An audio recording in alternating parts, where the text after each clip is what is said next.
Welcome everyone to episode of Smart Continues. I just want to speak to us today about expressing gratitude. Yes, majority of us need to know that is the best attitude. In order for us to increase our latitude. Yes, majority of us do not practice gratitude because a lot of us are entitled. A lot of us assume that the blessings that we have right now are forever ours, or the situations we're in right now are forever going to be permanent. But that's not how it works, because today we woke up and we're able and happy to live our lives. That's enough gratitude. Your nose is working really good because you can really breathe. Your eyes are functional well. That's the reason why you can read and watch this message on your phone. This is the reason why majority of us should always practice gratitude, because we're always starting off with our consistent privilege. We're privileged to be able to live in this time of people dying. We're privileged to be able to get in existence during these tough times when people are perishing, people are getting incarcerated, and people are basically impoverished. Majority of us need to know that we're blessed, and that is where the gratitude comes from. Because when we can express gratitude,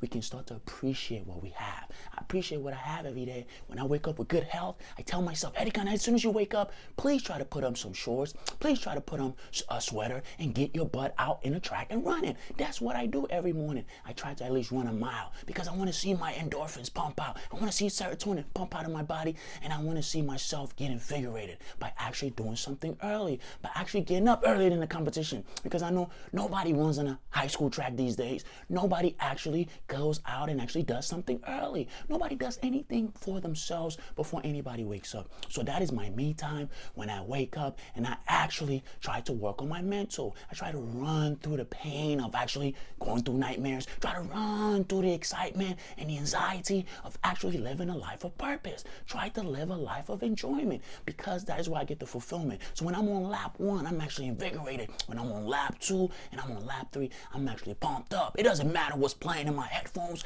I'm ready to go. I'm in the war zone, because life is a war zone. Whenever we're able to practice gratitude, the peace comes to the war zone. It's a war zone where you constantly have to deal with competition. We're living in an era of abundance competition and abundant opportunities. We have cell phones that can basically help us out, that are basically laptops. We are working around with the most digital information that we can possibly ever have. If only we're actually proactive enough for us to go curate it and actually learn it. Majority of us do not want to know that this generation actually has more tools than all the kings, all the tyrants, all the world leaders that lived past before us. But majority of us need to take advantage of this stuff and stop getting depressed over the instant gratification and wait for the delayed gratification. You want to be a slow cook. You want to be a slow process. You want to trust the process in order for you to grow and express your gratitude daily.